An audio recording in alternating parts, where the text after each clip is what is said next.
Hello friends, welcome to English கற்றுக்கலாம். நாம் இன்றைக்கி வீடியோவில் நம்ம டெய்லி பேசக்கூடிய தமிழ் வாக்கியங்களை எப்படி ஈஸியாக இங்கிலீஷில் பேசலான்னு இந்த வீடியோவில் நம்ம கற்றுக்க போகிறோம். இந்த சேனல் இப்போ தான் நீங்கள் ஃபர்ஸ்ட் டைமாக பார்க்குறீங்க அப்படின்னா மறக்காமல் சப்ஸ்கிரைப் பண்ணி வச்சுக்கோங்க. வீடியோ உங்களுக்கு யூஸ்ஃபுல்லாக இருந்தால் லைக் பண்ணுங்கள், உங்களோட ஃப்ரெண்ட்ஸ்க்கும் நீங்கள் ஷேர் பண்ணுங்கள். நம்ம பார்க்க போகிற ஃபர்ஸ்ட் சென்டென்ஸ் என்ன அப்படின்னா, எவ்வளவு நாள் இங்கு வேலை செய்கிறீர்கள்? எவ்வளவு நாள் இங்கு வேலை செய்கிறீர்கள்? வந்து ஜாயின் பண்ணுறோம் அப்படின்னா அதுக்கு முன்னாடி ஒர்க் பண்ணுறவங்கள்ட்ட நம்ம இந்த மாதிரி கேட்போம். நீங்கள் எவ்வளோ நாள் இங்கே ஒர்க் பண்ணுறீங்க அப்படின்னு நம்ம கேட்போம் இல்லையா? ஸோ அதை எப்படி இங்கிலீஷில் கேட்கலாம் அப்படின்னா, how long do you work here? How long do you work here? எவ்வளவு நாள் இங்கு வேலை செய்கிறீர்கள்? நெக்ஸ்ட் ஒன், நான் இங்கு 2 வருடமாக வேலை செய்கிறேன். நான் இங்கு 2 வருடமாக வேலை செய்கிறேன். இதை நம்ம எப்படி சொல்லலாம் இங்கிலீஷில்? நான் இங்கு 2 வருடமாக வேலை செய்கிறேன். I have been working here for 2 years. I have been working here for 2 years. நான் இங்கு 2 வருடமாக வேலை செய்கிறேன். நெக்ஸ்ட் ஒன், இதற்கு முன் என்ன செய்தீர்கள்? இதற்கு முன் என்ன செய்தீர்கள்? இந்த மாதிரி சென்டென்ஸ்லாம் நம்ம டெய்லியுமே பேசுவோம் இல்லையா, நமக்கு தெரிஞ்சவங்க கிட்ட.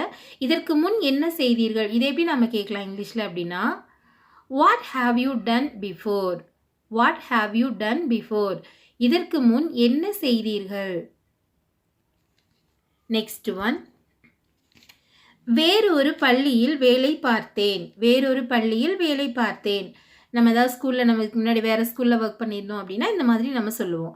இதை எப்படி இங்கிலீஷில் சொல்லலாம் அப்படின்னா, ஐ worked in another school. I worked in another school. வேறொரு பள்ளியில் வேலை பார்த்தேன். நெக்ஸ்ட் ஒன், உங்களுக்கு இந்த வேலை பிடித்திருக்கிறதா? உங்களுக்கு இந்த வேலை பிடித்திருக்கிறதா? ஸோ இதை எப்படி இங்கிலீஷில் கேட்கலாம் அப்படின்னா, உங்களுக்கு இந்த வேலை பிடித்திருக்கிறதா? இதை நம்ம இங்கிலீஷில் do you like this job? do you like this job அப்படின்னு கேட்கணும். உங்களுக்கு இந்த வேலை பிடித்திருக்கிறதா? நெக்ஸ்ட் ஒன், மிகவும் பிடித்திருக்கிறது. மிகவும் பிடித்திருக்கிறது. இதை நம்ம எப்படி சொல்லலாம் இங்கிலீஷில் அப்படின்னா, I liked it a lot. I liked it a lot. மிகவும் பிடித்திருக்கிறது. நெக்ஸ்ட் ஒன், உங்களுக்கு எந்த பாடம் பிடிக்கும்? உங்களுக்கு எந்த பாடம் பிடிக்கும்? இதை எப்படி கேட்கலாம் இங்கிலீஷில்? உங்களுக்கு எந்த பாடம் பிடிக்கும்? which subject do you like? which subject do you like? உங்களுக்கு எந்த பாடம் பிடிக்கும்? நெக்ஸ்ட் ஒன், எனக்கு பிடித்த பாடம் ஆங்கிலம். எனக்கு பிடித்த பாடம் ஆங்கிலம். இது நம்ம எப்படி சொல்லலாம் இங்கிலீஷில் அப்படின்னா, my favorite subject is English. My favorite subject is English. எனக்கு மிகவும் பிடித்த பாடம் ஆங்கிலம். நெக்ஸ்ட் ஒன், உங்கள் வீடு எங்கே உள்ளது? உங்கள் வீடு எங்கே உள்ளது? நம்ம பேச்சு வழக்கில் கேட்போம் இல்லையா, நம்ம கூட ஒர்க் பண்ணுறவங்க கிட்ட, உங்கள் வீடு எங்கே இருக்குது? நீங்கள் எங்கேருந்து வரீங்க? அந்த மாதிரிலாம் நம்ம கேட்போம். ஸோ அதை எப்படி இங்கிலீஷில் கேட்கலாம் அப்படின்னா, where is your house? Where is your house? உங்கள் வீடு எங்கே உள்ளது? நெக்ஸ்ட் ஒன், உங்கள் பொழுதுபோக்கு என்ன? உங்கள் பொழுதுபோக்கு என்ன? இதை நம்ம எப்படி கேட்கணும் இங்கிலீஷில்? உங்கள் பொழுதுபோக்கு என்ன? What is your hobby? What is your hobby? உங்கள் பொழுதுபோக்கு என்ன? நெக்ஸ்ட் ஒன், வார இறுதி நாட்களில் எங்கு செல்வீர்கள்? வார இறுதி நாட்களில் எங்கு செல்வீர்கள்? இது நம்ம எப்படி கேட்கலாம் இங்கிலீஷில் அப்படின்னா, where do you go on weekends? where do you go on weekends? வார இறுதி நாட்களில் எங்கு செல்வீர்கள்? நெக்ஸ்ட் ஒன், நான் அவளை மீண்டும் சந்திக்க மாட்டேன். நான் அவளை மீண்டும் சந்திக்க மாட்டேன். இந்த சென்டென்ஸை நம்ம எப்படி இங்கிலீஷில் சொல்லலாம் அப்படின்னா, I will never meet her again. I will never meet her again. நான் அவளை மீண்டும் சந்திக்க மாட்டேன். நெக்ஸ்ட் ஒன், நான் உன்னிடம் பேசவே மாட்டேன். நான் உன்னிடம் பேசவே மாட்டேன். இது நம்ம எப்படி இங்கிலீஷில் சொல்லணும் அப்படின்னா, I will never talk to you. I will never talk to you. நான் உன்னிடம் பேசவே மாட்டேன். நெக்ஸ்ட் ஒன், நான் உன்னை ஒருபோதும் தொந்தரவு செய்ய மாட்டேன். நான் உன்னை ஒருபோதும் தொந்தரவு செய்ய மாட்டேன். இதை நம்ம எப்படி சொல்லலாம் இங்கிலீஷில்? நான் உன்னை ஒருபோதும் தொந்தரவு செய்ய மாட்டேன். I will never disturb you. I will never disturb you.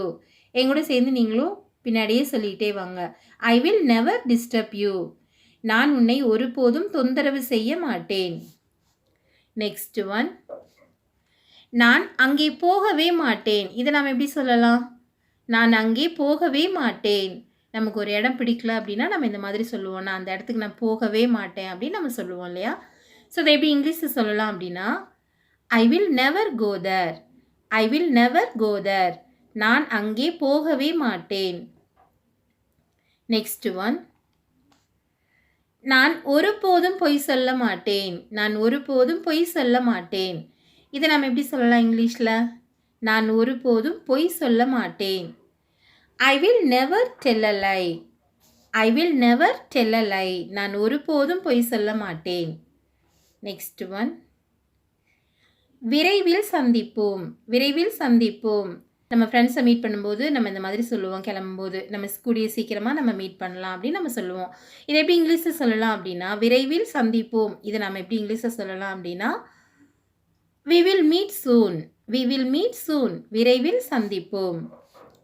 Next one, எல்லாம் சரியாகிவிடும். எல்லாம் சரியாகிவிடும். ஏதாவது பிரச்சனை அப்படின்னா நம்ம இந்த மாதிரி நம்ம ஃப்ரெண்ட்ஸ்க்கு நம்ம கண்டிப்பாக சொல்லுவோம். கவலைப்படாத, எல்லாம் சரியாயிடும் அப்படின்னு நம்ம சொல்லுவோம்ல. ஸோ இந்த எல்லாம் சரியாகிவிடும் அப்படிங்கிறத நம்ம எப்படி இங்கிலீஷில் சொல்லலாம் அப்படின்னா, everything will be all right. Everything will be all right. எல்லாம் சரியாகிவிடும்.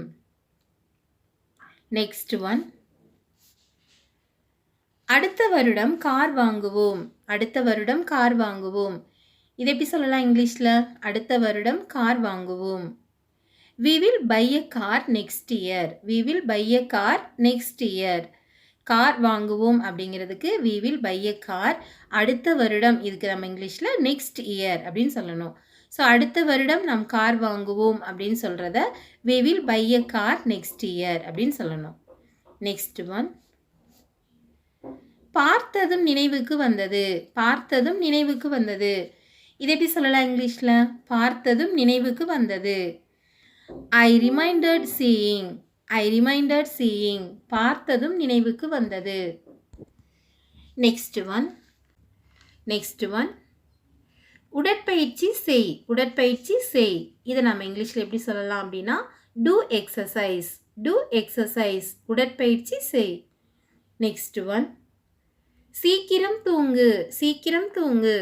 Sleep early. Sleep early. சீக்கிரம் தூங்கு.